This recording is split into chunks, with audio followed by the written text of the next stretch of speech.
Welcome to the Town Council work session of June 30th, 2026. And if you think it's a beautiful day out there today, just wait until Friday when we have the celebration. It's going to be happening. You'll need this, I guarantee you. I'm no meteorologist, but we'll need that. We'll call the meeting to order, and we'll ask the town clerk to please call the roll. Mayor Gupton, Here. Mayor Pro Tem Dellinger, Here. Councilmember Matthews, Here. Councilmember Singleton, Here. Councilmember Stallings, Here. Councilmember Vance. Here. Thank you. That completes item A1. And we move now to item B on the agenda, which is adoption of the agenda. I trust that most of the council members have had a chance to look this over. Is there a motion to adopt the agenda? So moved. Moved by Mr. Stallings. Is there a second? Second. Mr. Vance seconds that. If no discussion about the agenda, I'll call for a voice vote. All those in favor, please signify by saying aye. Aye. Any opposed by nay? Hearing none, that passes unanimously. We have adopted the agenda. We'll start with item C on here, which also is close to my heart. It's a presentation. It's about America's 250th anniversary, not the wedding, it's the anniversary proclamation. And it commemorates the anniversary of the founding of the United States of America.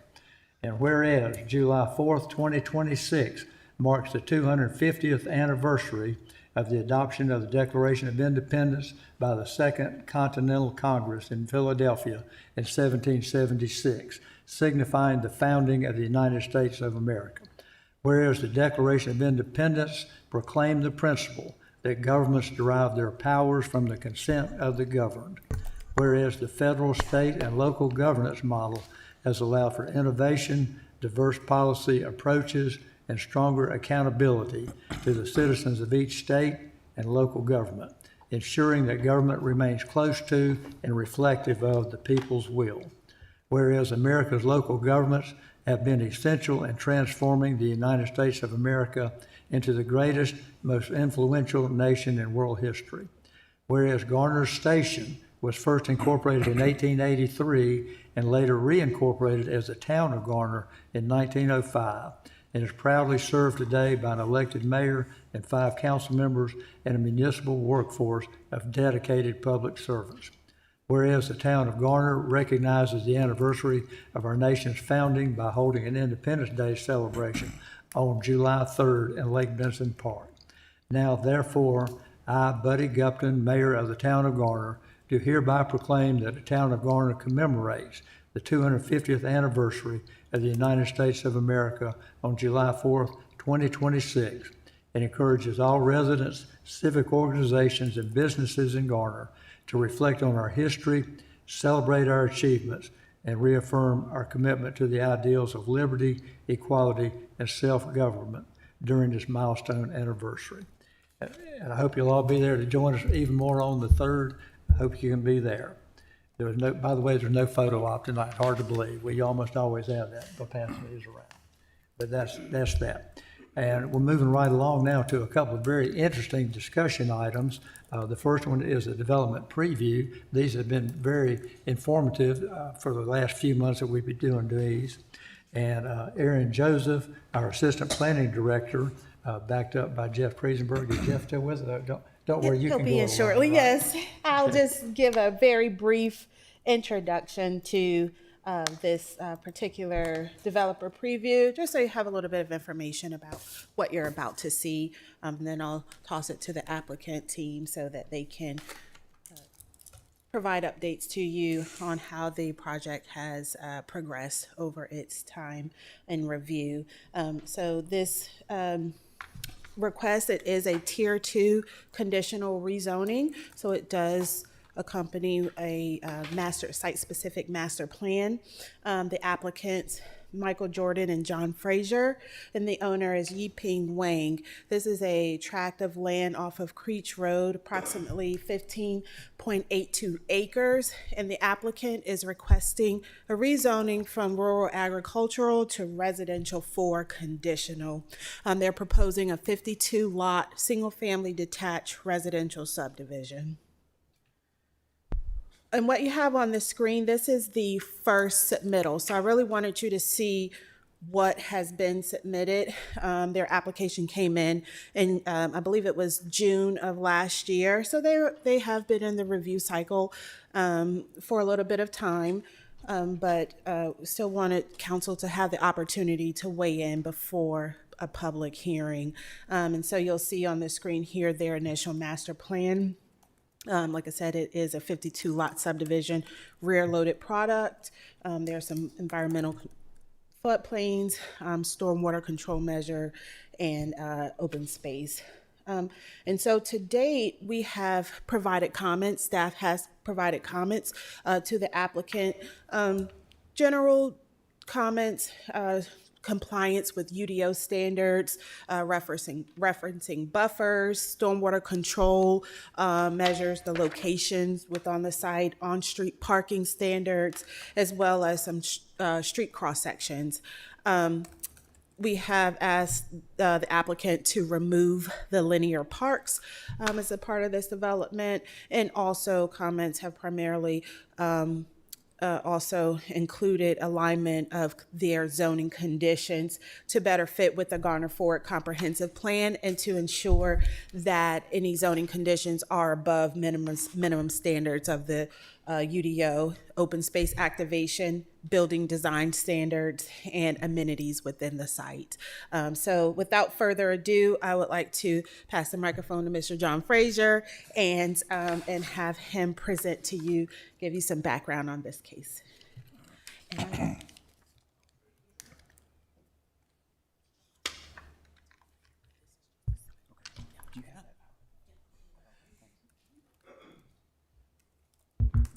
Hey, good evening. My name is John Frazier. As Aaron said, I'm with FLM Engineering, and we are the project civil engineer representing site property development, Mike Jordan, as Aaron mentioned.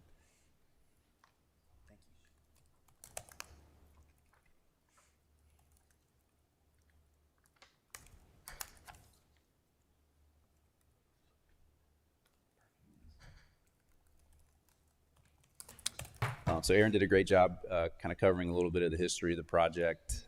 We've been working with staff for a little while to address their comments, and wanted to come and share the plan with you all before we get too much further along to take any questions or feedback that you may have before we go further. So as Aaron said, the site is approximately 16 acres on Creech Road. Got it highlighted there on the aerial image.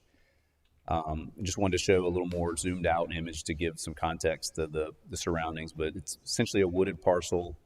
But really kind of the defining feature is that north-south stream that runs through the middle of the property that has, it's a jurisdictional stream, but not only that, it has FEMA regulated floodplain and floodway. So it's a challenging feature to cross, and you can see not too many folks, if anyone, is really crossing that stream right now because of that reason. So fairly early on, we ask a subconsultant to take a look at kind of the stream from a flood study and crossing perspective in terms of what that crossing may look like, you know, and the costs of some alternatives for that crossing. So I'll explain that a little bit.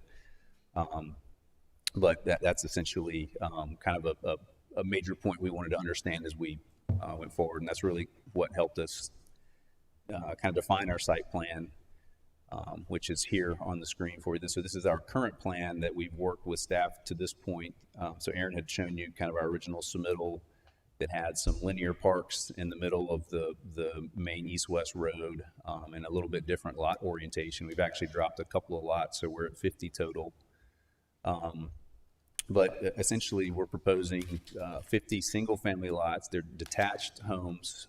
You can see they're on some smaller, narrower lots, so they're more like what you might call Charleston-style homes, kind of a narrower product with a rear load on the alleys that are shown there. So they all front on public roads and are accessed by rear load alleys. As Aaron mentioned, we're avoiding the environmentally sensitive features that run through the middle of the property. So we're avoiding aside from the stream crossing, we're avoiding the stream and floodplain and floodway. We have, you know, our 50-foot conservation area buffers along that floodplain, and proposing a couple of stormwater control measures, and you know, essentially located open space there along the stream, and the active open space is anticipated to be a park area with a grass multi-use field, play set, a covered gazebo that has direct pedestrian access. And those are some of the things we're still working with staff on in terms of the exact amenities and the conditions, as Aaron noted. But that's our current proposal. And I did want to mention, with this stream crossing, ultimately what the consultant that we hired determined is to demonstrate to FEMA that we would not cause a rise in the stream, which is what we would have to do. The crossing has to be a bridge, so it's a fairly significant impact to the project, especially a project of this size. We're talking, a little less than 16 acres of property. So that's one of the things that led us to kind of the narrower product, to get a little bit more density to overcome that cost. The four options that they evaluated range from $720,000 to $2.5 million just to cross that stream. And that's just construction costs. So, there'd be some other design and permitting costs associated with that. So that's kind of what led us to some of the density. But even with that, we're just at 3.2 units per acre. So not super dense, but wanted to make sure we could provide that crossing. And I showed that previous plan again with a little context to show that it does provide some benefit as it crosses that stream where there's not a lot of crossing now, and provides some access to the surrounding property, so that there is some benefit to that stream crossing. And with that, I just wanted to show some examples of the type of product that we'd expect, so you can just kind of see that, they're kind of the narrow Charleston style. We're working with staff on, the architectural conditions to ensure, certain look with the development. But this just kind of gives an idea of what those homes may look like ultimately. But those are kind of the high points. I appreciate your time tonight. I'm happy to answer what questions I can or take back any questions or comments to our development team, and we'll keep working on this one. Okay, well, excellent. Thank you very much, Mr. Frazier, and thank you for participating in these little preview sessions that we have. Sure. This is a little bit new to us. We had always had some discussions with property owners and developers, but usually the first official appearance before the council was for the public hearing, which would be a next step in this and a little more formal. So no decisions will be made tonight. This is an information exchange, getting to know a little bit more about your project. You have an opportunity here as our town is changing. You may know we completed our budget process just 1 week ago, and I think it's safe to say that we have become increasingly sensitized to the economic impact of decisions we make here, particularly residential subdivisions and projects are a huge part of our community, a huge part of our budget, and a huge part of our expenses. So it's kind of a changing time in a way, but we're also looking for the community benefit. So you may hear questions oriented that way here tonight. With that prelude, I think we'll start with Mr. Matthews. We'll work our way down with a question and a follow-up, and then we'll come back around as long as time permits, as long as anyone has some questions. So let's have everybody have a chance to ask a question and make a comment. Mr. Matthews? Thank you, Mr. Mayor. Yes, I do like these early previews like this. It gives us an opportunity to look and get a little dialogue going and get the feel from what we're looking for, and which in the end result helps you out as well as us. When I was looking at your homes, what have you. At this point, are you looking at a particular price point you're trying to sell? Most of these are very somewhat similar in nature. That's what you're doing here. What kind of price point you're trying to sell these out for, like a home in that area? Thank you, Mr. Matthews. I personally don't know as a civil engineer, but I'm happy to have that information prepared for you next time we come in front of you. Just that's an important topic, but it's not something I've discussed with the development team to this point, as we're still kind of working on architectural conditions and zoning conditions and whatnot. But I'll make sure to mention that in my presentation next time I see you. Well, that's why we're all here, just to bring these things up, because that is a concern, because of cost of services and what have you. And I'm sure you're very familiar with that. And we're trying to make it bigger and better in Garner, and we want you to make a good profit and have a good quality product here at the same time. But that'll benefit everybody. So that was my only question I had right now, Mr. Mayor. Mr. Singleton? Yes, can you go back to the, that, thank you. This is a wooded lot now, so I'm assuming that the diagonal lines, the top and the bottom, are what's gonna be left as buffer. The tree standing, all this greenness around here, what is that?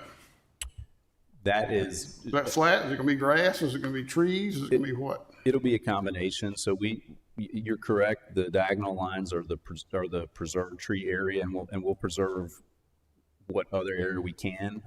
We haven't developed a grading plan for this yet, just kind of with where we're at in the process. But that other area, I expect to be a combination of grass and trees. And we do have some additional trees that we have to plant in order to meet the overall preservation requirement for the site. Okay, because of the conservation buffer and the 500 and 100 year floodplain, this little park, how big an area is this park gonna be and how flat is it? Because everything else is going down to the stream, so I'm assuming we're talking about sloping land.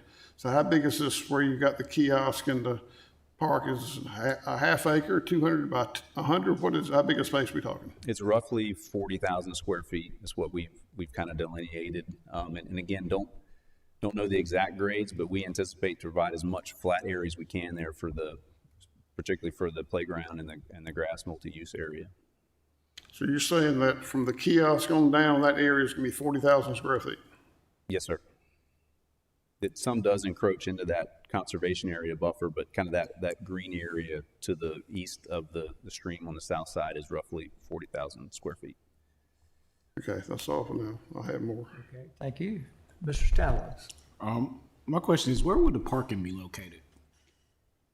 So there will be driveways and either parking pads or garages on every lot. And there is there on-street parking on all of the public roads. Well, I should say the main east-west road and the north-south stub on the east side. There's on-street parking that, again, something that staff requested. So we have both a combination of on-lot and on-street parking. And I know right here in the middle, it says no on-street parking. Where is that limitation? I'm sorry, there it says No on-street parking in the middle portion where it cuts across the stream. Oh, that's just where you can see that it narrows across the stream for that bridge section. There's no on-street parking there in that middle section, but past the stream crossing on each side, there's on-street parking on both sides. I guess I was asking, where is that cutoff point on both sides? It's generally after the alley connections on each side. So if you can see the gray area kind of bumps out on each side, and that's where the parking is in those bump out areas. I'll see if I can. I don't know if I've got a way to. So where the bottom gray part basically starts is where. Yes, sir. Okay, That's correct. thank you. Okay, Mr. Dellinger. Yeah, what's the average square footage for the product? Just gonna check my conditions. I think we may have a condition. The minimum heated square footage, we have a condition, the minimum heated square footage shall be 1,600 square feet.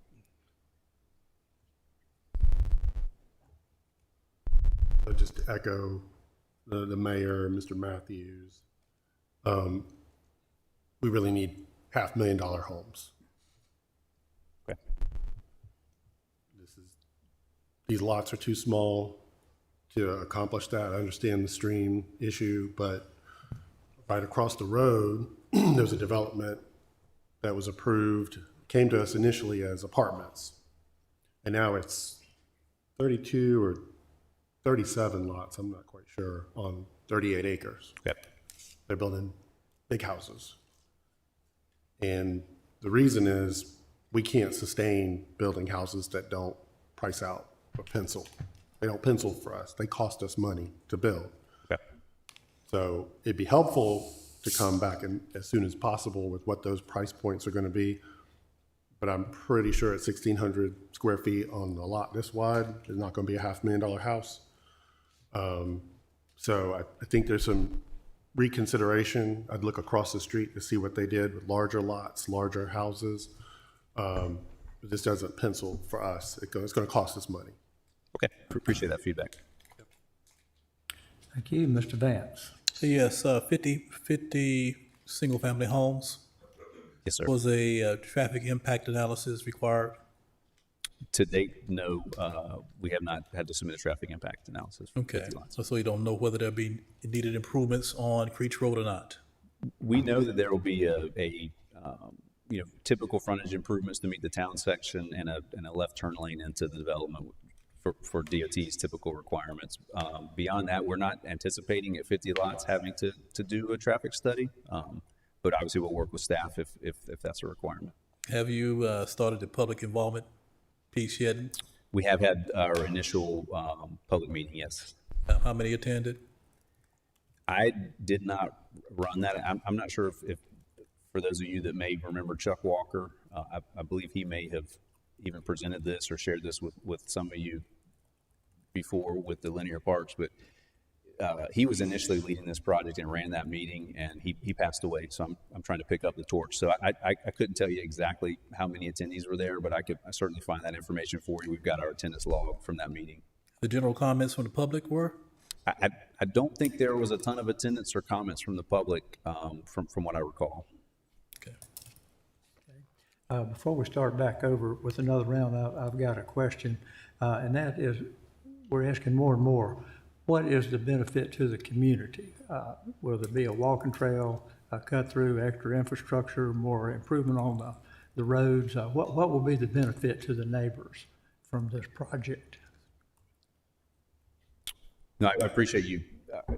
Again, we can talk to the development team and come back with that information for you in terms of providing a benefit. Obviously, we've got an internal park area for the residents, but again, we are providing a benefit to the town in terms of pretty expensive street crossing where there has not been a crossing within this area to access some other properties. So fairly significant infrastructure investment there to cross that stream. But we can certainly put our heads together and come back with other community benefit information for you. You mentioned the access across stream. Do you anticipate that other neighboring developments will benefit from that crossing? Oh, yes, sir, absolutely. So you can see we've got on the west side of the site, we've got a north-south road that essentially just there for connection to other properties. And again, I provided this aerial image to show, the area that it kind of opens up behind that stream for access to other properties. So, hopefully a lot of property can benefit from, bridge crossing of that stream, which would be, again, expensive for any individual property to accomplish there. Okay. Mr. Matthews? Just one other thing, as I was looking, I'm seeing, can you flip back to that next slide? There you go. The entrance, is there a second entrance that I'm missing here or just one? No, sir, just one entrance on Creech. I'm not sure if we could get another one on Creech, just given the width of the frontage, and we have had NCDOT look at that entrance, and they've approved that location.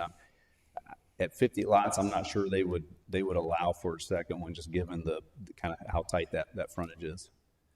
Okay, thank you. Mr. Singleton? So the east-west road gives access to a solar panel farm, so that's not, I know it's there, but the other one going north, particularly the close one, the stream buffers are so extreme, there's little to nothing that's going to be developed there. So one of my biggest concerns here is that when we look here on the left and we look at the green dotted line, which is the 50-foot conservation buffer, we're bumping over here on the road on this side. So this is all going to be sloped land. It's not going to be flat. And the park area, you said you can try to make it flat. That's not a good answer. As Mr. Dellinger mentioned, across the road started 326 or 336 apartments that came back with 75 by 150-foot lots, some are 180 foot deep, single-family homes. We need an extreme in Garner. We need either very affordable housing or higher-end housing. This does not hit either one. This is, I'll just say it, I'd said it before, this is ram and cram. Let's see me going cram in here at 45 feet wide at 1,500 square foot lots. This is not, just be blunt, this is not what we're looking. Sometimes a piece of land just needs to sit here and hold the world together. And this particular one with the impact of the stream, this just is not the kind of product that we're looking for. That the play space, because of the buffers, is so extreme. It's just a challenge. And I'll just be blunt with you.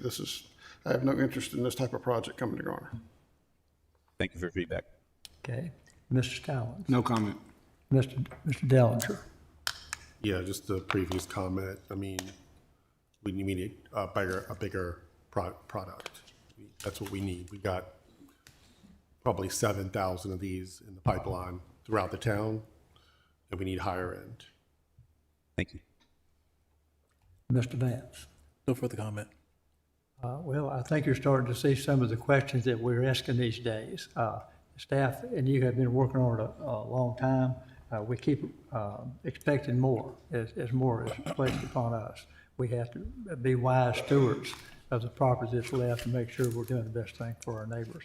So you've got a little homework, apparently, questions, the info to come back with. So we appreciate you working with us, being in touch with our staff, and we'll hope to see you again. Yes, sir. Thank you all for your time. Okay, thank you. And that brings us to item 1.2 in our discussion items. And again, these are discussion items. No decisions are required this evening. This has to do with Garner Innovation Park, and particularly the discussion with our very close community partner, Garner Economic Development Corporation. And we'll start off with a little introduction from our Economic Development Director, Mr. Nate Gruber.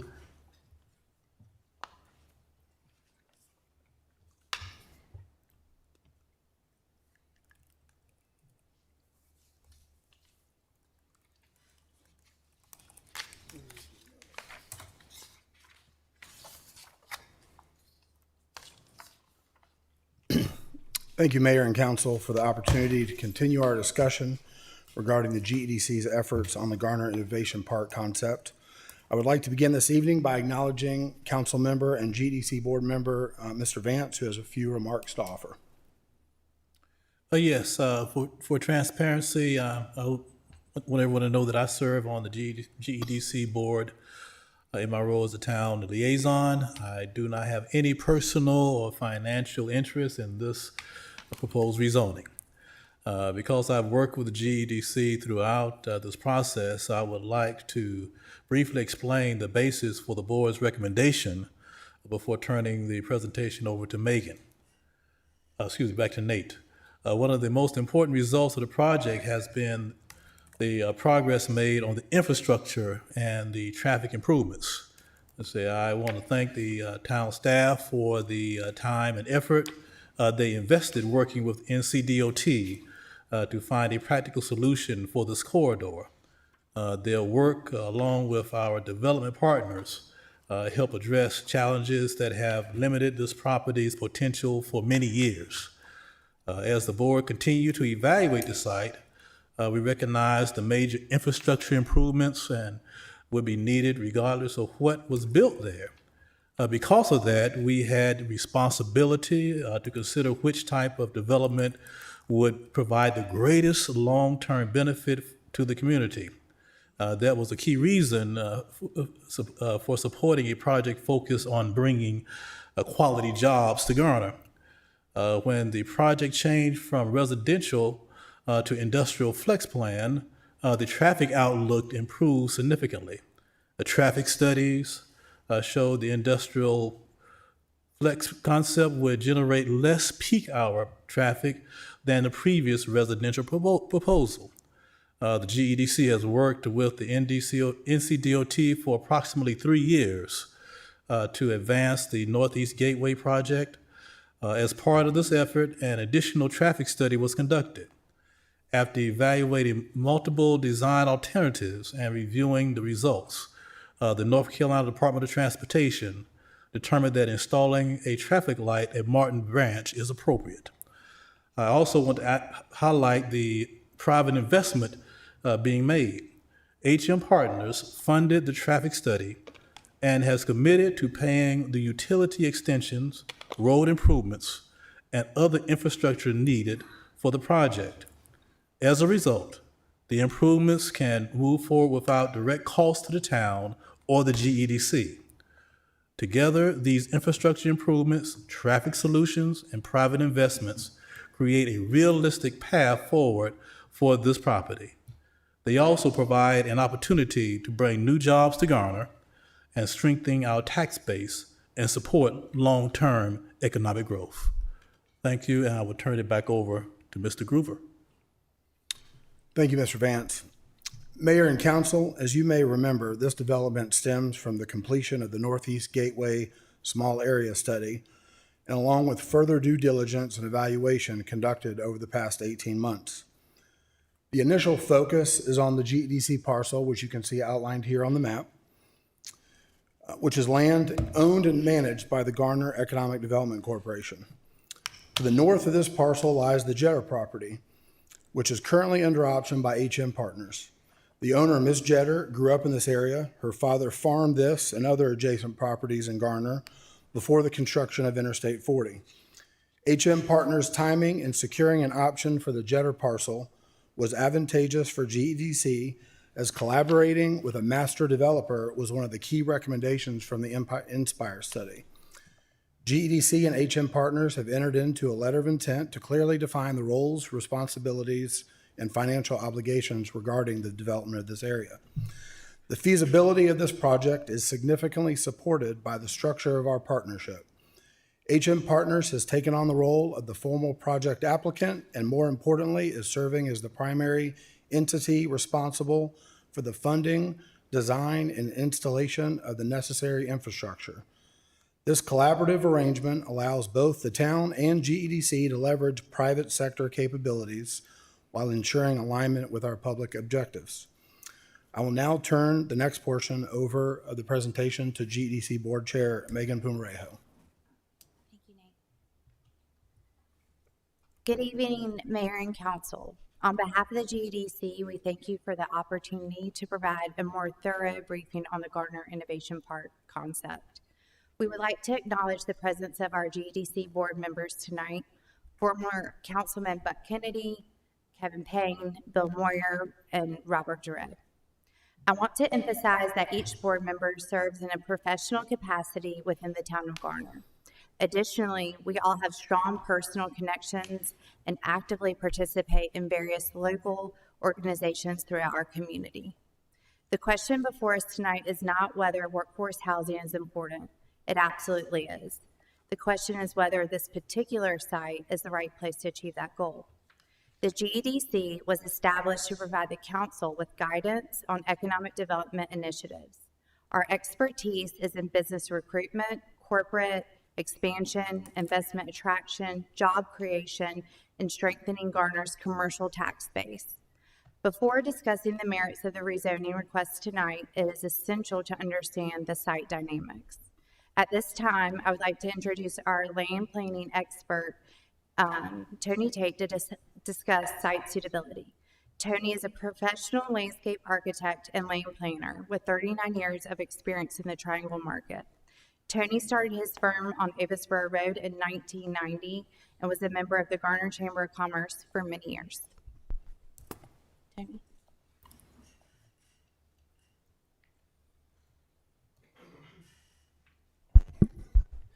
Good evening, Mr. Mayor, members of council. Good to be before you again. My task here was to basically vision cast the thoughts and the programming ideas of the GEDC property and that focus area. And it's involved evaluating the site on things like parcel size, parcel shape, topography, wetlands, which we had delineated further beyond what was already done, Neuse River buffers, landscape buffers from the town, stormwater requirements, adjacent uses, a little bit more in-depth study than maybe what was done previously out there. And the evaluation examines how these factors affect the site concepts against the existing and future envisioned uses out there. I first looked at the broader focus area, which extended basically all the way out to Jones Sausage Road, and tried to look at the transition of uses from there all the way through our GEDC property proper. as the concept phase evolved and there are a lot of sketches done, it evolved into a more focused look at the GEDC property outright. And specifically looking at the types of housing related to workforce housing. We looked at apartments for rent. We looked at single-family housing. We looked at attached housing for rent. We looked at townhomes for rent or for sale. A broad range of residential uses that could be associated with workforce housing. We thought about how these would gel with the comprehensive plan for the adjacent and proposed industrial uses, and with the impending traffic increases of industrial traffic, the lack of public transportation, sidewalks, they were all negatives to residential uses. The biggest, I think, was the site topography, which is challenging there. It all slopes to the south and to the south and northwest, down to that creek in the bottom.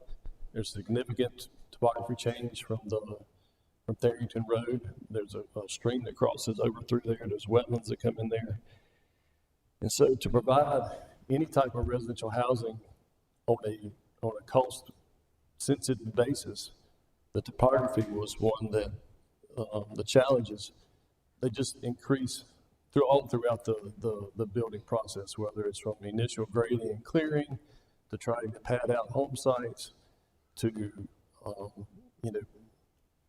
foundation slab grades, or whether it's crawl spaces, from utilities all the way up through the whole building process. And so in an atmosphere where we're trying to reduce costs to get to housing that is workforce housing cost basis, we just felt like this was not the site for that. We felt like there would be other sites that were more amenable to that type of housing.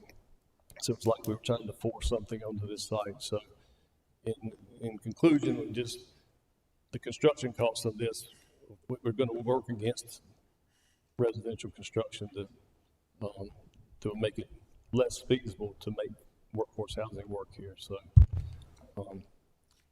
Thank you, Tony. All right, moving right along, the financial reality of the project. We share a common vision of protecting taxpayers while fostering a stronger economy.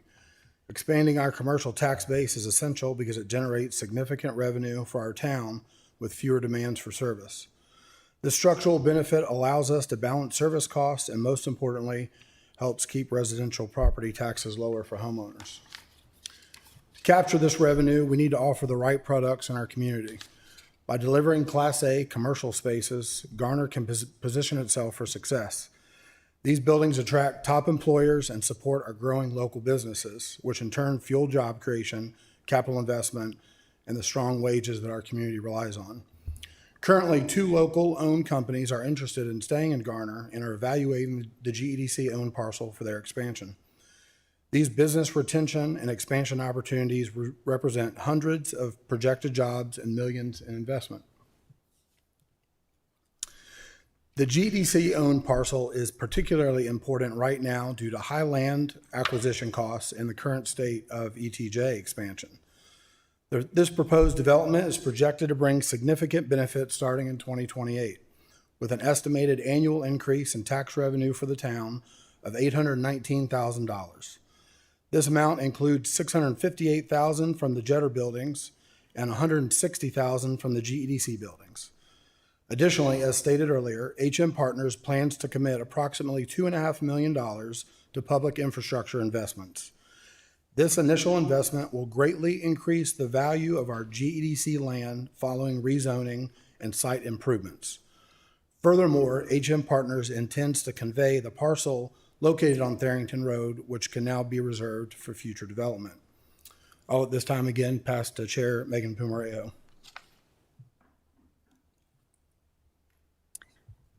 Good planning sometimes requires us to change course when the facts tell us that we should. That is exactly what has happened here. We are not walking away from workforce housing. We are recognizing that workforce housing deserves to be built on sites where families can thrive. why this change makes sense. This proposal accompanies several important goals that align directly with Town Council's priorities. First, it supports Council's vision for economic development. This project creates opportunities for business expansion, job creation, and long-term economic investment. As previously mentioned, a successful Garner-based company needs room to grow, and without it, we risk losing that business to another community. This site also has the potential to attract new companies seeking to establish their headquarters here, opportunities we should not overlook. Next is consistent with the Garner Forward Plan. The Garner Forward Plan encourages thoughtful land use decisions that place development where it makes the most sense.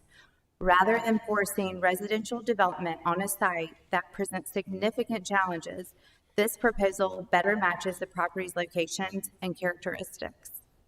This strengthens our commercial tax base. One of Council's ongoing goals has been diversifying Garner's tax base. Commercial and industrial investment generate long-term tax revenue that helps fund essential town services. A stronger commercial tax base creates a healthier and more balanced financial future for Garner and helps reduce future tax pressure on homeowners. Expanding our commercial tax base helps us meet the Council's goal of achieving a 50-50 balanced tax base. Lastly, it leverages private investment. We have a private development partner ready to invest significant capital into this property. That results in jobs, generates tax revenue, and transforms an underutilized parcel without requiring the town or the GEDC to shoulder the development cost. This is exactly the type of public-private partnership that communities seek after. Our action plan with the GEDC property is both straightforward and strategic. 1, rezone the property. 2, complete the sale after the new infrastructure is in place. 3, reinvest the proceeds to support the town's long-term fiscal goals. The GEDC has unanimously voted to allocate up to $500,000 from the proceeds of the sale of the GEDC parcel to support Garner's housing affordability initiatives.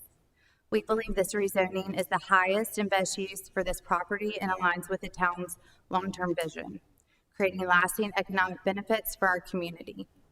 Thank you, Mayor and Council, for your time, your consideration, and your commitment to Garner's future. On behalf of the GEDC, I respectfully ask for your support on this request. Thank you, and we're happy to answer any questions at this time.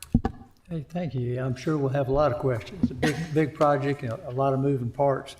Clearly, your organization, Garner Economic Development Corporation, has been working on this a long time.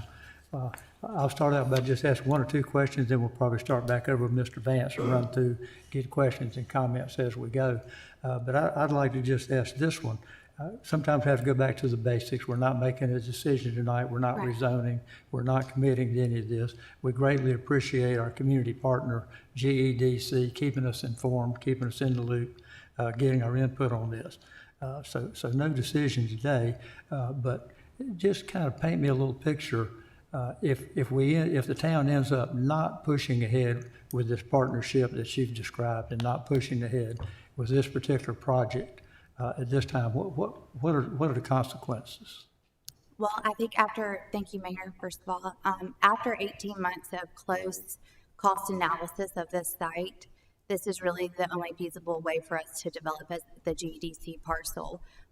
It's too small for us to cover the infrastructure portion. Also, when we talk to affordable home builders, the amount of site work, as Tony alluded to, just makes it unattractive to them. So it didn't look too well suited, okay? And the other question, then I'll pass the mic down to Mr. Vance. It seems like we've been working on this Northeast Gateway. The town has been working on this for a number of years. Apparently, when this property first became the property of Garner Economic Development Corporation from Goodmark Foods 15 years ago, and then I think I've been to several small group studies where we had consultants come in and look at this and come up with ideas through the years. And you mentioned Garner Forward Plan. This seems to be in compliance with that, reflecting that.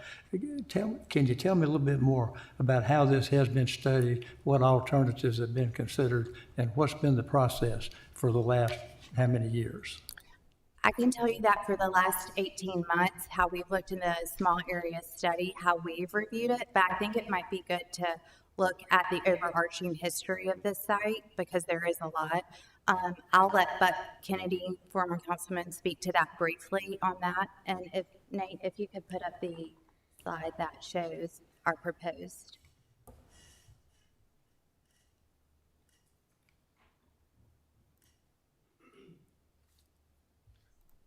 Thank you, Megan. Good evening, Mayor, Council, Ms. Miller, Town Manager, and staff. A little bit different being on this side of the dais. When we start talking about history, what point do we start? Let's just start with I-40 coming through Garner. That happened maybe 40 years ago, plus or minus. When it did, 2 intersections were established. That was a big deal. Having direct access to an interstate highway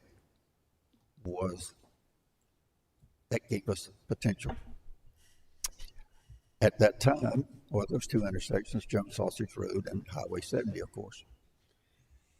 At that time, Jones Sausage Road was a quiet residential area, primarily, with one exception, and that being the largest employer that we had.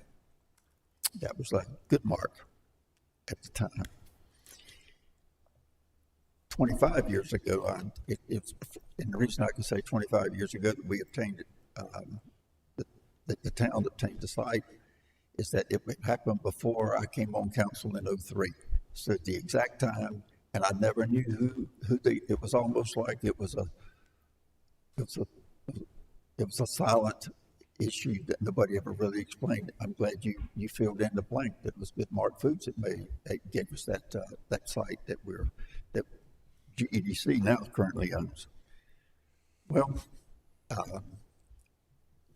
even along from the time that I-40 came through on into the into the 2000 era, that area was relatively quiet until, of course, 2009, when the tragic explosion occurred at Goodmark Foods. And we understand the ramifications of that. The building was destroyed as long with the lives, and it was beyond repair. ConAgra soon decided it was going to leave, relocate its operation, close up shop here, and it left town. It gave us the 106 acres of property, 96 being in the Amazon site.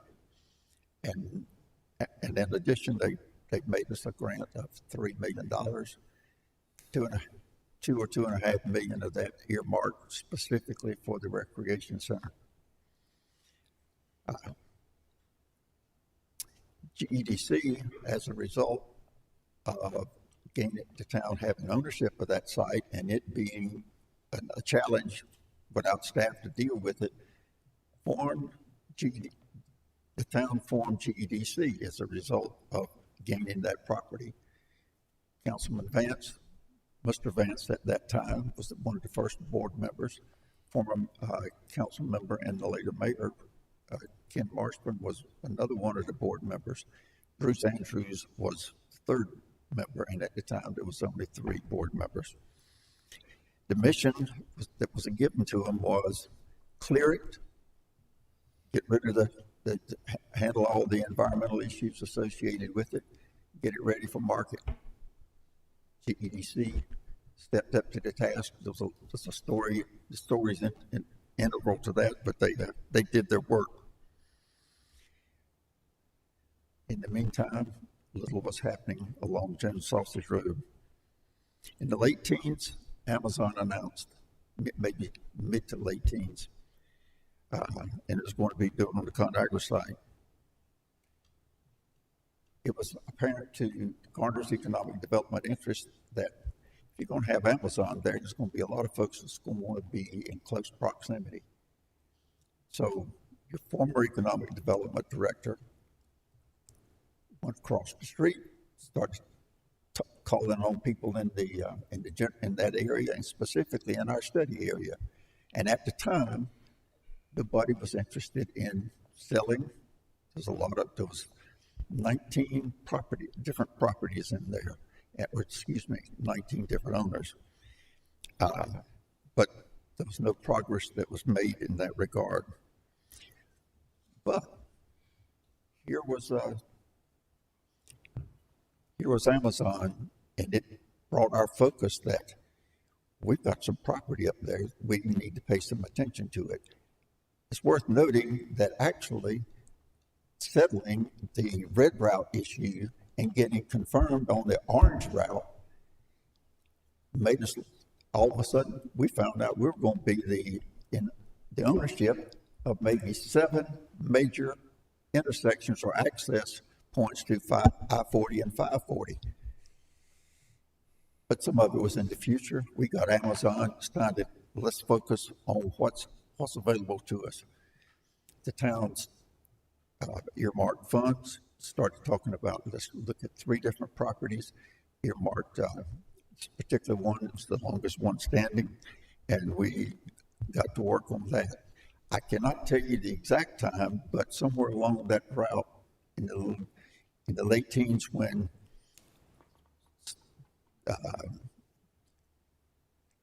GEDC became the owner of the property in a land swap with the town, and John and Matt can tell you the details, but we did not get access or get ownership of it until more recent times. Now, so the town budgeted funds in '24. The study was underway, and by mid-2025, the study was completed. While it was being initiated, HM Partners made us aware that they had an option to purchase 60 acres out of that 118. Put it together with our 15 acres. 2 properties controlled 65% now of that study area. That's really when things came into being, because now an investment large enough that could absorb all of the development costs, it gelled. As the study progressed and development options were evaluated, GEDC and HM Partners agreed to jointly pursue rezoning the 2 properties and securing the approval of a full movement intersection. That site was not going to be developed unless you had it had a traffic light and a full movement light or a full movement intersection. The second part was the rezoning, and really that's what brings us up to where we are today. The issues are in place. We're focused on the fact that you got the property, we've got a plan, and that's where we are tonight, presenting it. Be glad to answer any questions you have on that, at least on the history part. Yeah, thanks for that piece of history. Did you have a wrap up? No, Nate and I are open to questions at this time.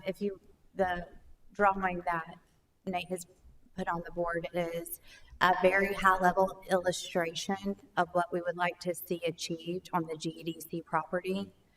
This is taking into account the 2 businesses that we're speaking with right now in the 1 acre parcel that Greg has conveyed to us, or will convey to us if this is a successful rezoning.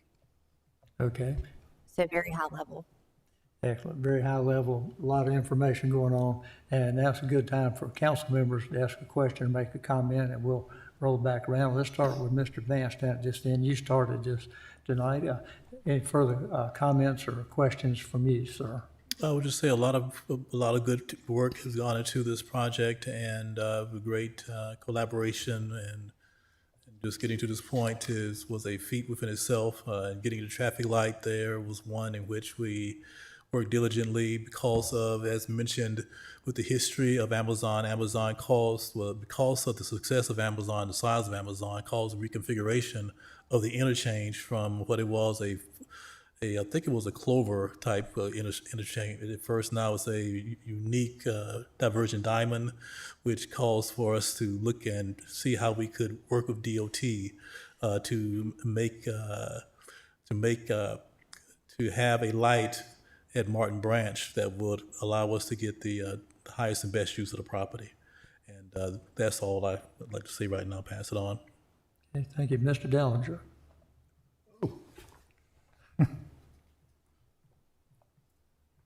So, clarification, because I'm a little confused. So when we were here last time, it was stated that the northern part could continue without GEDC's parcel. Is that correct or not correct? In theory, Greg could proceed without the GTC That's what parcel. he said. I don't need that parcel. I can barrel forward and do my tier 1 rezoning of that parcel. That's what he said. It would, yes, but for infrastructure costs, I would say it would be it would minimize disruption to Greg down the road to move forward with it. I was just trying to make sure, because we only have like the GEDC parcel here. I don't see in our information, the real big build out. I don't remember seeing this before. So I'm trying to get clear. Yeah, and I'm happy to answer that, Mr. Dellinger, too, if you want some clarity on that. So right now, the focus is just with us, GEDC, just on our parcel tonight. HM Partners, we've had a community meeting where he presented the zoning request of changing this to residential, the entire area of GEDC and the Jetter parcel from residential to heavy industrial. So HM Partners has not provided like site layouts or anything like that yet, obviously knowing this is a tier 1. So the focus tonight was just on the GEDC parcel. Okay, because I thought, this is where I'm confused. I thought that this was a continuation of a previous conversation. Mr. If I can add, just to help with the confusion, this is continuation of previous conversation. The comments that we heard from council seem to indicate that they wanted some specific conversation around GDC's plans. This is still one single application. Tonight is just zeroed in. Does that help you? Yeah, because tonight is just zeroed in on the. That's where I'm confused, because we were talking about the big project. Right. Now we're still talking about the big project. We're only talking about a small part of the big project, which doesn't seem to make a lot of sense to me. We should still be talking about the big project. We can focus on it, but there's so little, it's within the context of some other stuff. And that's why I'm trying to reconcile, what are we doing here? And now I'm getting there. Okay. Because you're talking about hundreds of jobs on this parcel? Correct. On that parcel. And what are the wages of those jobs?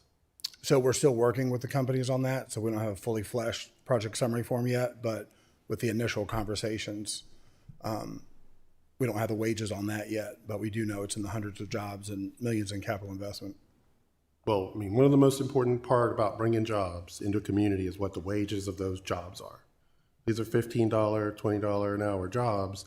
That is not the type of impact that we are looking for in our economic development in Garner. Correct. So that's a key piece of this information, is not just number of jobs, what kind of jobs. Mr. Dellinger, can I Yeah. speak to that briefly? So I've been in contact with those businesses, and I'm aware that they are not hourly jobs that they're looking to produce within Garner. They are salary jobs that would be above $60,000 in that ballpark, starting and moving upwards from there. It'd be nice to see what that breakdown is, because $60,000 is still below 60% AMI. They can't afford to live in the town, which is fine. Some people can't. But if we're bringing jobs into the town, we need to know what those jobs are. And if all these are $60,000 or $80,000 jobs, and that's all they are, that's what we weigh. That's what we have to measure. But that's a missing piece of information that's very helpful, not just for this part of the project, but for the other part as well. And I can add a little bit to that. So based on where we are right now in the project, so the companies needed some clarity on our end of if the likelihood of this parcel becoming available for them to locate. So while we've had preliminary conversations around the jobs numbers and the investment in the wages. Obviously, once we would get to the point where we would bring that information to you, it would be fully fleshed out where we could show you the average wage for all the positions.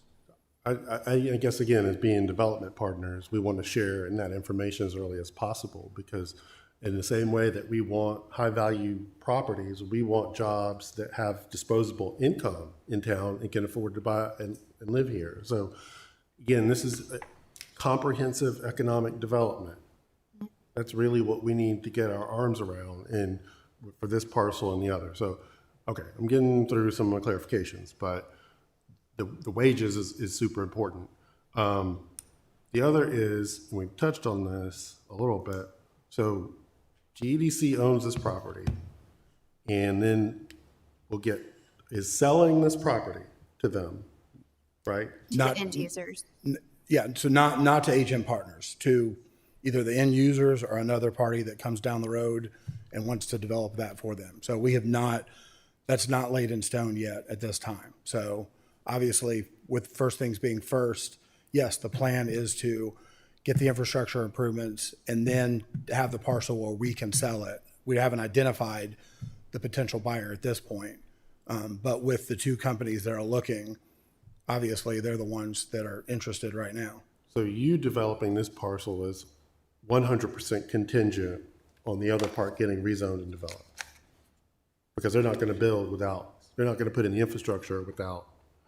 So, and we are not developing this parcel. No, So we would, the northern parcel. That's correct. correct. So once, So, yeah, We are contingent upon Greg developing for us to develop.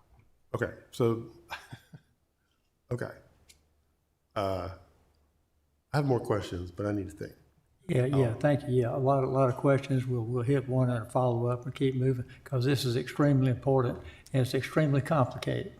Is it one project or two? What are the codependencies? A lot of excellent questions. And this is what we're here for, to talk about it well ahead of time, well before coming to a decision. So thank you. Good question. Mr. Stallings. Yeah, so I'm the new guy on council, so I've heard a lot of it. It seems like people have more historical context on this property than I have. So I've heard workforce housing mentioned a couple of times, and the pulling away of workforce housing. I guess my question for my edification would be, what was the genesis of providing workforce housing, and when was the decision made to pull that idea? so that really came out of the results of the Inspire study that we presented to council in September 2024. So that was one of the options that we were considering, and we evaluated those further. And then through that process, that's where we came with further education of our parcel, of the significant costs in site work because of the topography challenges there that Mr. Tate alluded to, that delivering a cost-efficient land model to workforce housing developers for this parcel simply wasn't feasible, just because of the amount of site work that needed to go into it. And I heard it mentioned that there may be a contribution towards the town's affordable housing affordability incentives. What would that look like? I can speak to that. That's something that the board unanimously decided. We initially, as Nate spoke to, we do feel that affordable housing, workforce housing is key to a healthy community. Initially, when I came on the board, it was already heading towards reviewing pretty solely affordable housing, workforce housing on this site. Through that 18-month process of meeting with area land trust, Wake County, it became pretty apparent that we didn't have the ability to take this on this location, and the site was not suitable for it. But we still feel that this is a key component to the success of Garner. So we have agreed, if we're able to take this to market and sell, we will allocate a portion of those funds to the town to determine how they want to use that for affordable housing, workforce housing, transportation initiatives. That would be up to the town to deliberate on. Okay, so my last question would be, I know we have this proposed, I'm guessing, conceptual plan in front of us, but now I'm hearing that it's one application, but the other party may be moving forward with a tier 1 rezoning request. Is that correct? So it's one applicant, so HM Partners, Greg Sandreuter, that presented here for the development preview.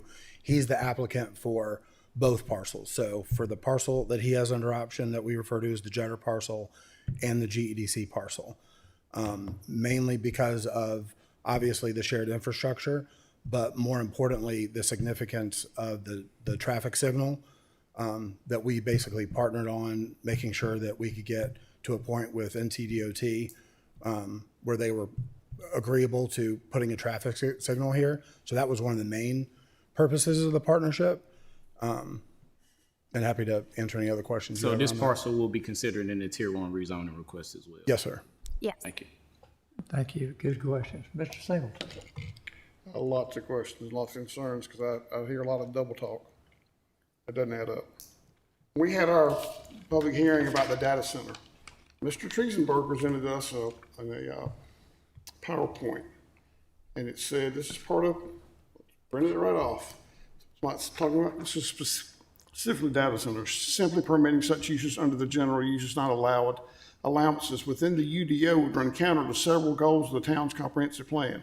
Key here is goals of the town's comprehensive plan, establishing compatibility and transition standards that respect spaces between existing and future development, page 128, recognizing that new commercial, light industrial or flex developments in close proximity to residential areas should limit their uses to those considered low intensity, unobtrusive, or at a scale design compatible with the nearby neighborhoods, also page 128. So what was presented before, and looks like what's presented here, is I-1, heavy industrial, and a tier 1, and this clearly states on our development goals, new commercial, light industrial, or flex. It has nothing to do with I-1, heavy industrial. Shouldn't even be close to this neighborhood. We talked about private investment. I'm concerned about the private investment of the 200 homeowners. I don't care about the other private investment. Questions about this plan, Mr. Groover? The buildings, can you give me an approximation of what the square footage of those buildings is? Yes, sir. So building 1 approximately, and again, these visuals here are just to give you a general idea of the layout on the site. Right. So the total square footage of the 3 proposed GEDC buildings is 162,000 square feet for the 3 buildings. So the largest building is roughly 120,000 square feet. The second building is roughly 35,000 square feet, and building 3, the small one on the 1 acre parcel, is 7,000 square feet. Okay. All right. Can you go back to the taxes that would be paid annually? I'm channeling my inner Buck Kennedy here. I'm serious. This is what I watch him do while I was sitting up here.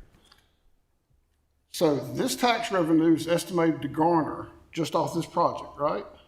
The Garner portion, yes, sir. So the Garner portion of the taxes is I believe it's 160. 160,000. So the total tax revenue for the Jetter parcel and the GDC parcel is roughly 820,000. So both parcels is 820,000. Correct. This one is 160. 160. 160. Okay. Because it's 162,000 square feet. I pulled the tax records for the 4900 Jones Sausage Road. Now, it's 260,000 square feet on 17 acres, $32.474 million value, $32.5 million. If you tax it by a tax rate, that's $177,000 a year. I'm just trying to figure out I'm hearing some new math here, because this is substantially bigger than that. But the taxes you're saying can be paid is almost the same. That's where the math doesn't add up. So these projections on the tax revenue were basically pulled on comps with the square footage, basically over at Beacon Commerce Park. But that's what I got sitting right here. Yep. So this is substantially smaller, but you're saying the taxes are going to be as much. That's what I just sat here, did my Buck Kennedy up here on my phone, hitting $32.5 million at 0.00545. It's $177,000. And this is going to give us $165,000, and it's 100,000 square foot smaller. The math don't add up. I'm sorry. I'll stop right there, but the math does not add up. It's the first thing I did. And that's who I learned it from, is him. So you can blame him. All right, someone else can talk. Thank you, Mr. Singleton. Mr. Matthews, questions, comments? Oh, quite a night here, I'm telling you. This, I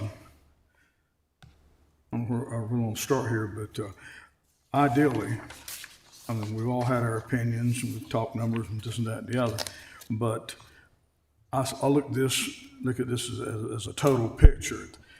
But this piece of property and the ups and downs we've had with it, and I certainly appreciate Mr. Kennedy's historical review of how everything happened.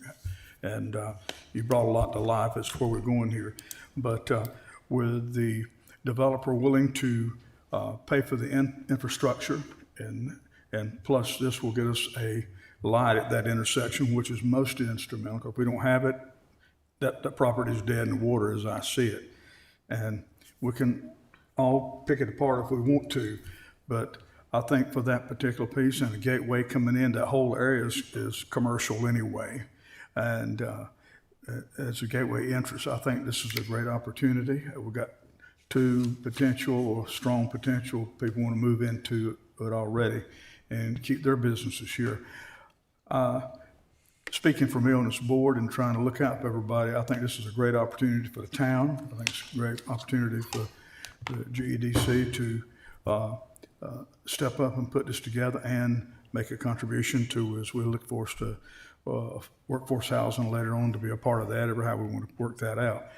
But as I said, I say this is a win-win deal all the way around. There's a lot of hours and time been put into it, and we can bump numbers all over the place, but for this particular piece of property, for us to do something on it now and move it forward, I think it's a great opportunity. Again, we can pick it apart any way we want to, but I would encourage my colleagues, let's get behind this program and get behind the GEDC, and let's make this thing happen. I think it's a great opportunity, and it's just going to open up the remainder of that corridor, because what little bit is left all the way down to Old Garner Road, some of those houses, that's all going to be commercial. It's just a matter of time. And but this is it. And for the gentleman to step up and willing to put the money in it to make it happen, he's got confidence in it.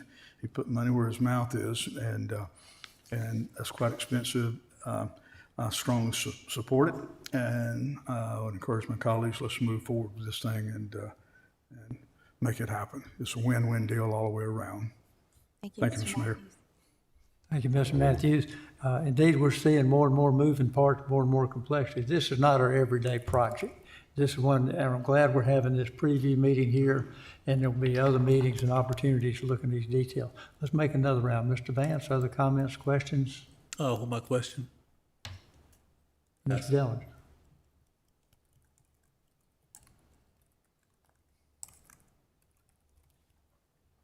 What I'm not appreciating is the way we're backing into this other rezoning. Coming in with, this is our portion of this larger project, that's still one project. Here, this is great, look what we're gonna do, even though it's still tier 1, so we still don't know what we get. We don't know how much the jobs are gonna be paying. Get us on board with this. I mean, if y'all are in favor of affordable housing, go ahead and send the money over to the town with no strings attached to any other project. That's also, to me, a little distasteful to say, if this happens, then this. If you care about affordable housing, you support it and you write a check. If you don't want to, you don't have to. But I'm really confused as to why I've sat on, the years I've sat on council, and I don't think, you don't consider part of a project and evaluate a part of a project. You have to consider the whole project. And that's where I'm kind of honestly frustrated, because it's been presented as clear as mud in terms of how this fits into everything else. Started with the big project. You start with, this is what the big project is. Remember this is a tier 1. We're gonna do this, This is our portion. I'm not even sure what we're considering tonight. What are we considering? We're not considering the rezoning, because this isn't. This is a development preview. This is to get information and provide feedback. And that's what I'm confused about. Why are we not talking about the whole project? Yeah, so Mr. Dellinger, I can touch that. So at the first development preview with Greg Sandreuter from HM Partners, yes, he did present the total project. So we felt that we heard enough concerns and questions about the project as it specifically related to GEDC.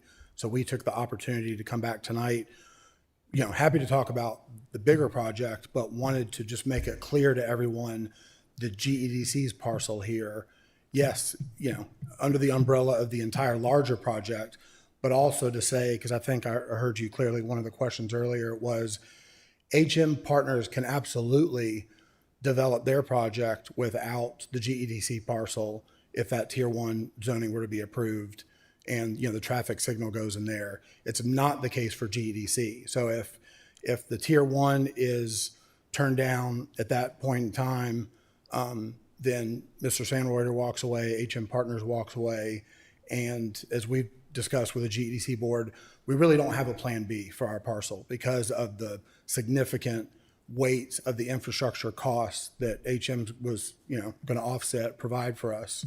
So really, we're left back where we were 4 years ago with this parcel that essentially we pay the taxes on and can't really do anything with.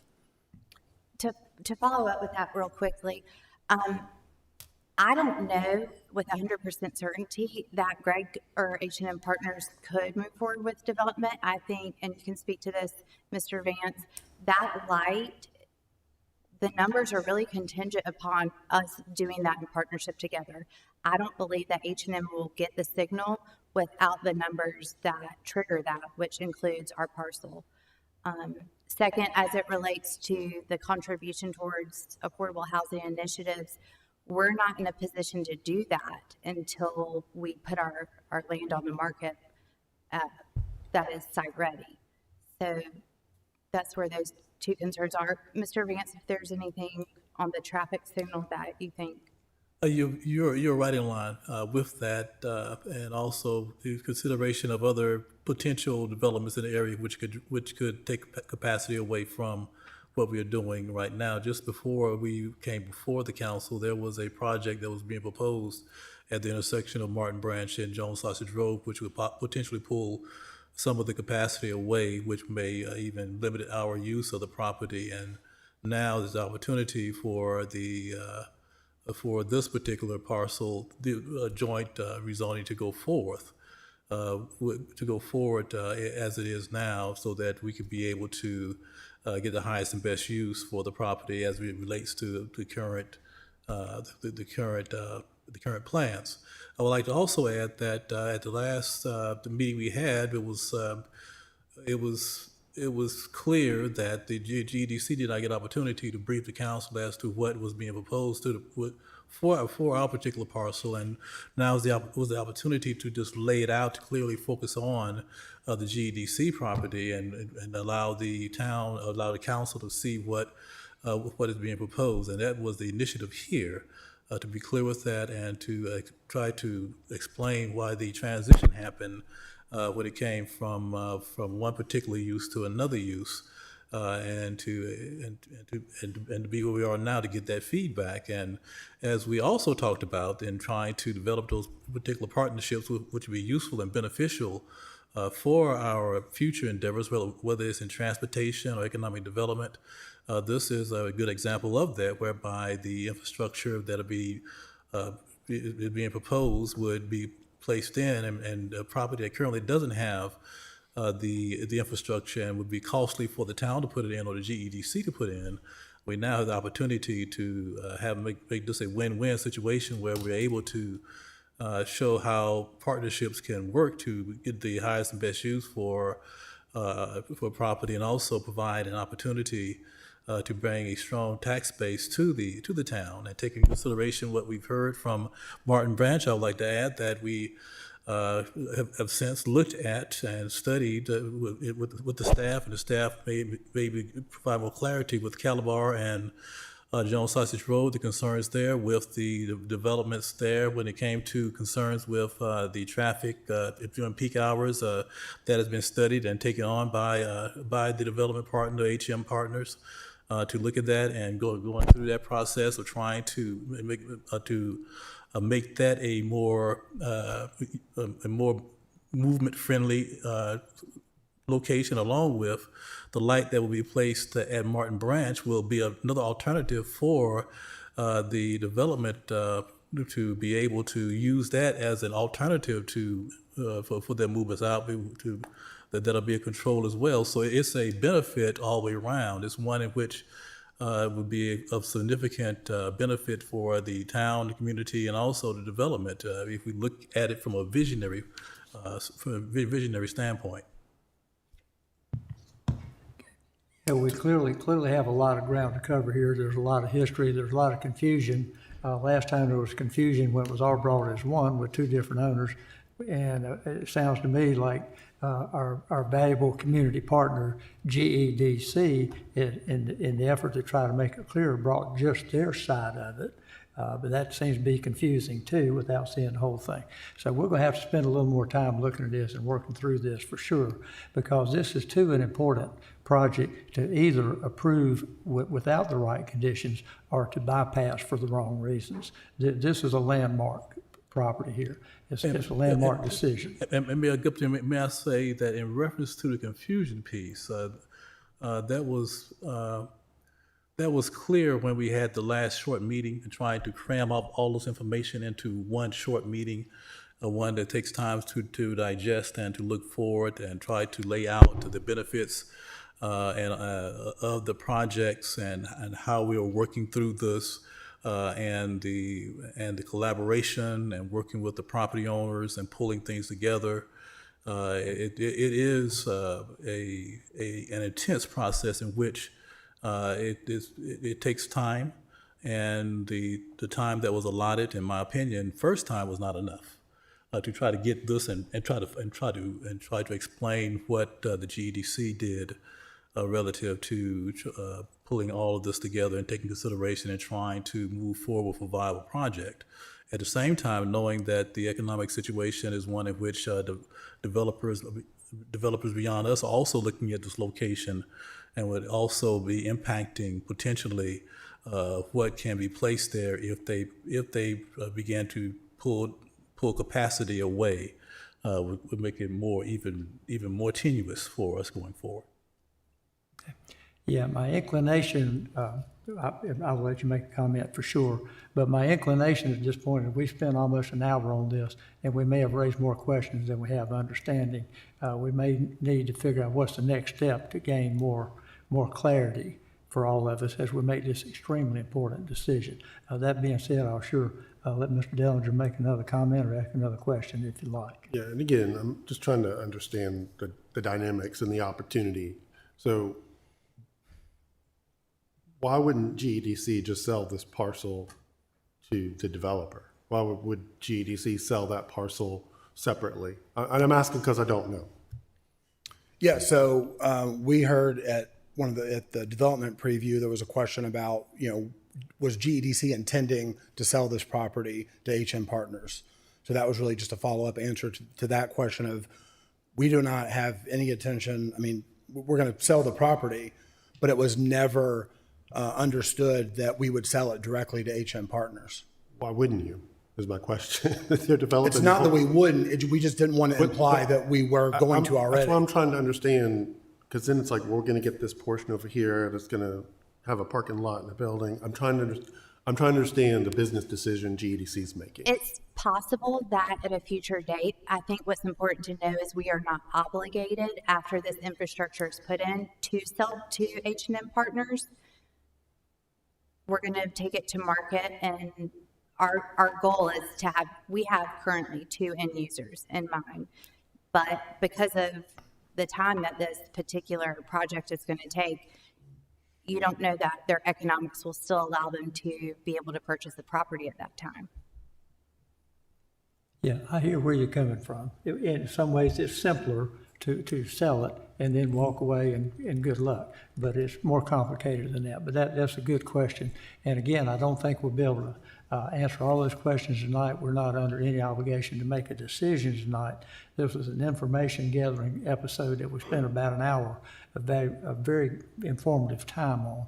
And I don't think we're going to reach a conclusion, but we've raised lots of good questions. And I'm going to ask our staff, our planning staff particularly. We're going to ask more questions, Mayor. They're here and we're here. And I got questions to ask. I've gone through one time. Okay, I've got lots of questions. Okay, yes, And they need to answer them. Okay, hang on, Mr. Singleton. All right. We have a lot of work here to do. We typically take a recess at 7:30. I understand. We have another closed session and many other items behind this. If we thought we were going, if we had to make a decision tonight, we would push ahead until we did, but we don't. I think the only decision we might be making tonight is we need more clarity. And there'll be plenty of time for other questions on any rezoning, any operation that this council does. That being said, did you have another comment? No, sir, not unless there's another question. But we are getting toward the end of our time here, and we will be taking a recess one way or another and coming back for our next session. But I don't think we're going to reach a resolution here tonight. There's a lot of confusion. You've brought all this information to us in good faith, as clear as you can possibly make it, but you've been given a number of other questions. Mr. Singleton, if you'd like to, write all your questions down and hand them off to the GEDC, off to the planning staff, so that they can be researching those particular questions prior to spending another hour without knowing, what we need to know. There's a lot of homework needs to be done to satisfy. But we're here in a public meeting and people are watching this and need to hear the questions. I mean, the question about the HM is going to invest and do infrastructure and they're not buying the property, that makes no sense at all. That just literally makes no sense at all. They're going to buy the property if they're going to invest and put the infrastructure in. They're not doing it out of the goodness of their heart. That first makes no question. And then Mr. Tate brought up the issue about the lay of the land, the topography, and I understand that because you've read through it, you've seen it. And but we got 120,000 square foot and 35,007 plus all the parking. We got, a couple hundred plus thousand square foot that we're going to grade out to put flat land. The reason I bring this up is years ago, Mr. Kenyon and I met with the property owner at Greenfield for apartments where the apartments are down there because the lay of the land was, they said you can't do anything with a big pad or a big building there. Apartments work because you could go into the lay of the land. And that project got approved. And so I'm sitting here thinking, if we can do this, how come you can't do the housing? Of course, you'll go to the traffic light story, but you say you can't do that. But, if you look at 120,000 or 162,000 square feet and take those 1,500 square foot townhomes we just had, you can put 70 of them on there easy, and that's putting 30% for infrastructure. I'm just sitting here thinking, this is just a tier one on this piece of property and the other one. I think the chances of a tier one passing are slim and none.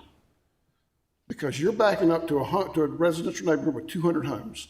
And our goal of the land ordinance clearly states not to put I-1 anywhere close to a neighborhood. They've got it across the street, that's bad enough. So what we're doing is we're talking about something to run counter to our goal of our comprehensive plan. I'm just letting y'all know, the chances to me of a tier one passing this is gonna be very hard and difficult. Again, the part about the developer will do the infrastructure and then not get the property. I mean, sorry, that just makes no sense. I understand you just don't have an agreement. I'm assuming you don't have a memorandum of understanding or a handshake deal, but that just doesn't make any sense at all. So, and I can touch on that, if you will. So I just wanted to be clear again that when we stated that we were not selling the parcel to HM, it was, like Chair Pumarejo said, under no obligation from HM to sell the property. So, and Greg Sandroder would stand before you tonight and say the same thing, that he's providing the infrastructure and obviously to serve the Jetter parcel, but there's no handshake agreement, there's no understanding, there's no commitment that we would need to sell the parcel to him. And obviously he understands that with the two local companies that we're talking with, that, I mean, that's a viable option that we would, sell it to the two companies that are looking for it. So that, again, I just wanted to be clear, when we said we were not selling the property to him, that was just to be clear that there was no obligation or directive that if he would install the infrastructure, then we would sell the parcel to him. And to speak to your question about why would he install the infrastructure and not benefit from a monetary means, he knows that we cannot develop our parcel without him putting in the infrastructure. He also needs our traffic to help trigger the signal. So it's a mutually beneficial partnership to that end. He also has to bypass our property to pull the utilities to his site. So that's how we've looked at it from the GEDC side. And that along too with these buildings are smaller footprints than he usually develops. So this really is of no interest to him from him going out and selling to end users or recruiting tenants there. But the two end users are people who currently are at Beacon Properties, which he used to own. So he's familiar with them. Y'all are all familiar with them. Okay, I've said enough. Okay. It's 7:30. We're going to take a recess. Thank you for spending all this time with us, sharing this. We don't have a decision to make tonight. We may book this for another round as we clarify a little bit more what some of our questions and some of our research needs to be done. So we're taking a recess. Please be back at 7:40, please, and we'll be here. Thank you.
We return from our recess back to continue with our work session tonight.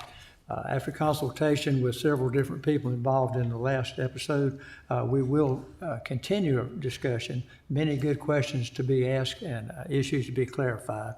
That will be taken up again as soon as possible at another council meeting. And that brings us to section E of our agenda, which is updates to council. And we will start with number 1 on the list, manager reports. Ms. Miller. Yes, we have 2 reports for you this evening. The first is our monthly development activity map update, and I'll ask Mr. Triesenberg if he'll step up to the podium and provide this monthly update. Thank you, Ms. Miller. Good evening, council, mayor. Hope you all are doing well. Yes, we have just 2 projects to brief you on for this month. The first that I will highlight actually is the major site plan, which is for Stokes Surveying.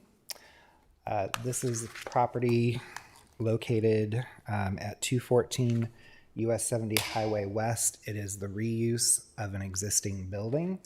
Not a lot to really comment on this one. I will see if I can get the plans to come up here. Again, it is an existing building. They're primarily just reusing it as is. There were a few site upgrades that we've had to kind of work with them on because being the age of the building and the age of when those improvements were done, there are some things that are not to current standards. One of the major issues, I say major, but it was probably fairly minor, was just integrating a separate pedestrian way through the parking lot. Because the lot is so narrow, they are having to go to the Board of Adjustment to request a variance just to fit that in and slightly reduce the buffers, but still provide the required plantings. But that's, like I say, fairly basic. It's just a site plan approval through staff, but just wanted to bring you up to speed on that. That's the former Roffler style shop, right? Gotcha. Yeah. Yes, it's a narrow parking lot. I went there for many years. Yeah, our stormwater pond is right next door there for downtown.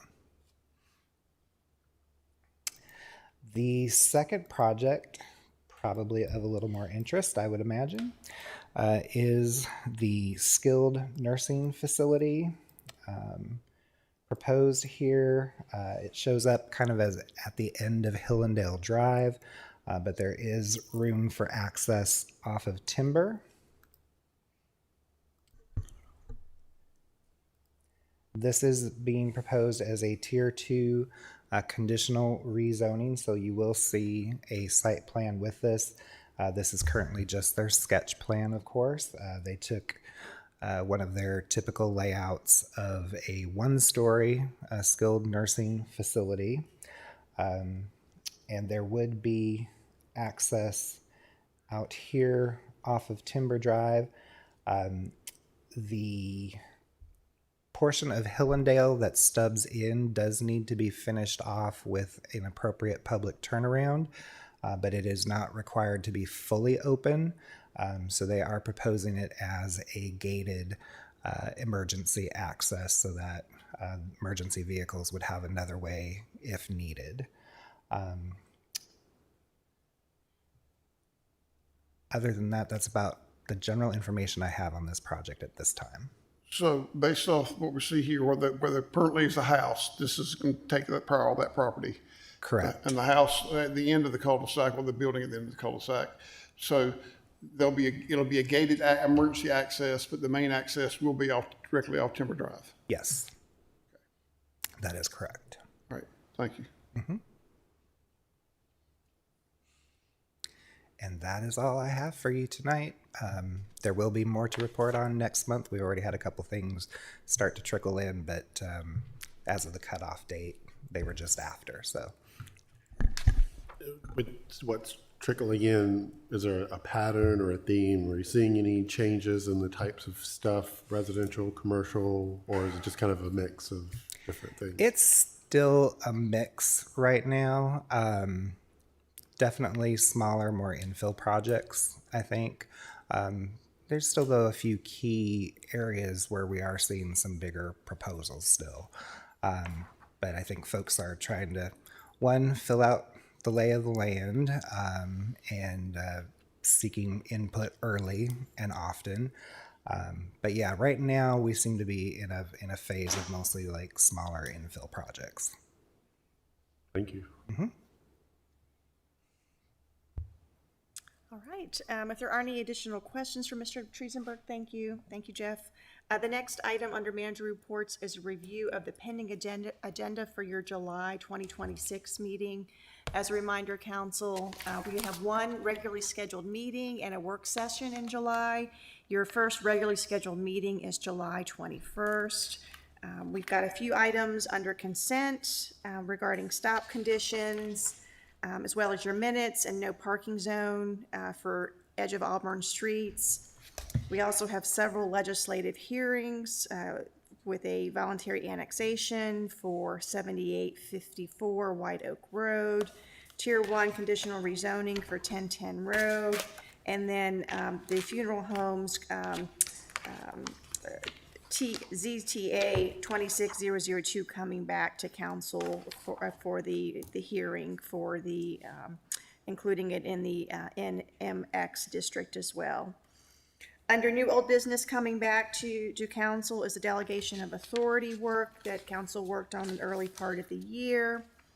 And then we have quite a few of our quarterly reports for July as well. The quarterly financial report, the quarterly capital update, and then your July talk of the town. So looking ahead to your work session in July, which is July 28th, we've got several topics and items lined up for that as well. We keep a placeholder for any development previews that would like to schedule and present to council. For the code revision project, looking at some proposed amendments for fire and police, so we'll be bringing that back. Council earlier in the spring requested that a proposal be created on our next steps on affordable housing and housing preservations, and so we'll be bringing back a proposal with some recommendations. Tentatively, we also have the LMG Master Development Agreement, the cost of services as well. And so we'll know a little bit later in July whether or not both of those items will come back at your July work session or the first meeting in August. And then we'll have the normal reports at the July work session as well, the development activity map, and then a review of your pending agenda. So those are the items that we have planned for your July meetings. Happy to answer any questions that council may have.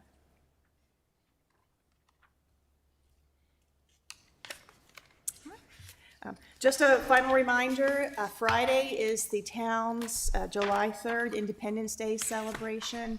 Starts entering the park at 5 p.m. It'll be a great event, lots of music, activities for all ages. The North Carolina Symphony, and then a finale of the fireworks. And so we're excited to host that again on Friday, July 3rd.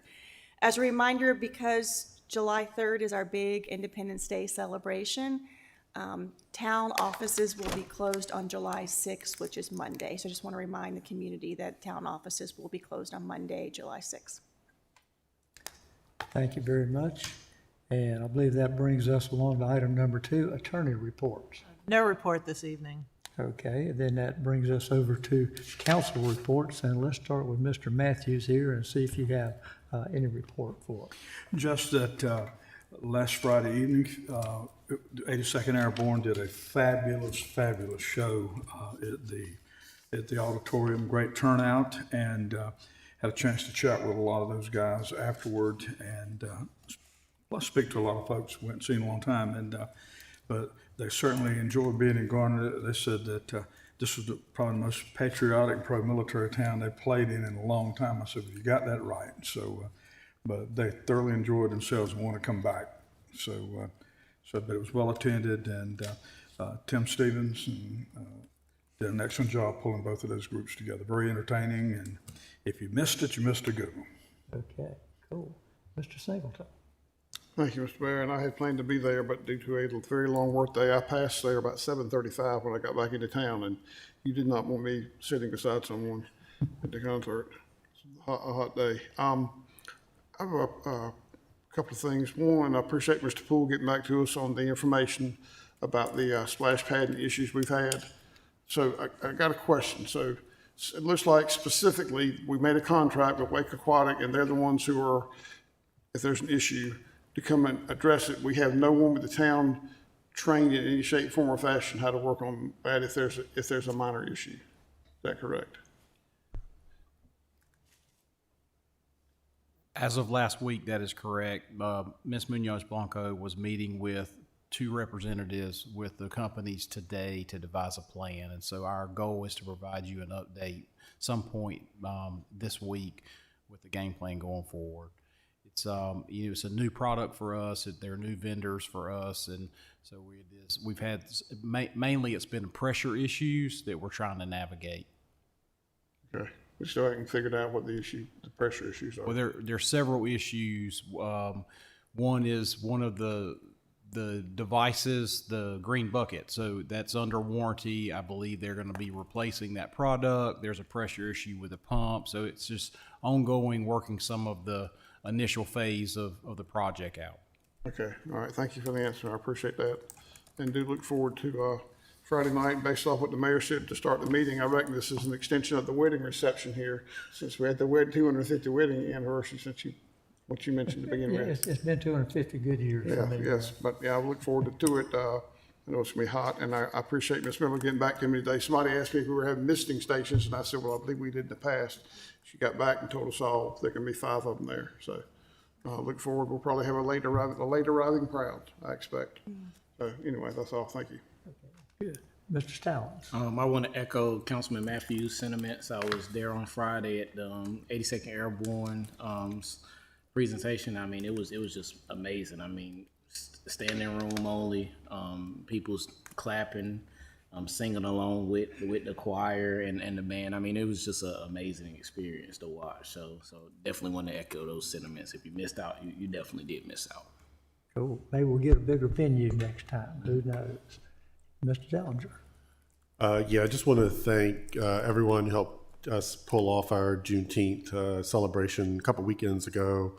Big shout out to our staff, communication staff that put in a lot of work and extra work, and community members who came in and helped out. Neil Padgett came in late in the process and really helped us with some of the voiceover work, and just the whole committee and everybody who participated, Mayor and Tracy Bell and everybody else. It turned out well. And I think it opened a lot of people's eyes to history they didn't know about, people they thought they knew. So I think we learned a lot in the process this year and last year, that these oral histories are very, very important. And so we'll probably think of ways we can continue to do some of that work in a broader sense. But as we were doing the work this year, we realized we probably should have done some of it 20 years earlier. Because we missed a lot of stories from folks. So it was a good experience, and it was a good crowd, and I thank everybody who came out, and appreciate everyone's support for that event.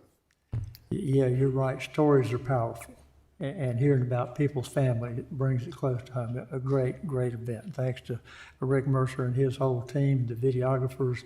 A lot of work went into that, and all the volunteer stars who told their stories. It was great. Mr. Vance. I would just like to echo what has already been said. It was the 82nd Airborne chorus was great, and just want to ask staff: is that going to be on a loop like possibly others activities of Juneteenth? I think it'd be a great opportunity to just show the 82nd Airborne chorus here in Garner, and the show they put on the Juneteenth celebration. Hats off to that. I echo Mr. Dillinger. The history was just fantastic, and just to have Rosenwald School still active is amazing. It's 100 years old, I think, this year. Just to see that school still active and still serving the community is fantastic. To hear those old stories, which keep you going. And just like to add start interviewing for the Affordable Housing advisory committee and if not so distant future. So just want to make everyone aware of that. That's all I have, Mr. Mayor. Excellent. Well, that does it for council reports, and unless we have some other business, I think we have a closed session that we need. Our town attorney, you want to give us that, or does a council member have the right citation? I can make the motion. Pursuant to North Carolina General Statute, Section 143.318.11A3, I make a motion to consult with the town attorney regarding litigation or settlement of a claim, and 143.3818.11A5 to discuss possible real estate acquisition. Okay, there's a motion. Is there a second? Second. Second by Mr. Dellinger. There's a motion and a second to move to a closed session as stated before. All in favor, please signify by saying aye. Aye. Any opposed by nay? Hearing none, we will move to a closed session and we will be back at its conclusion. Thank you very much.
give us a brief report of what occurred in the closed session.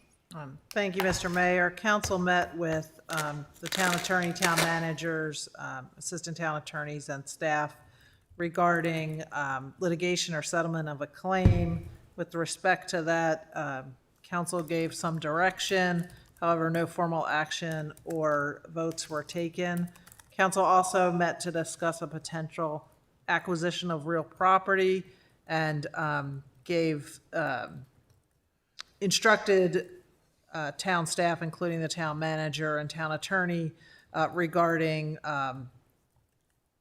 direction on pursuing the potential purchase of property. But again, no formal action or votes were taken in closed session. Okay.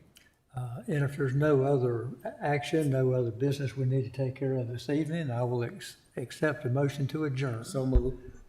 Motion by Mr. Stallings. Second. Second by Mr. Dellinger.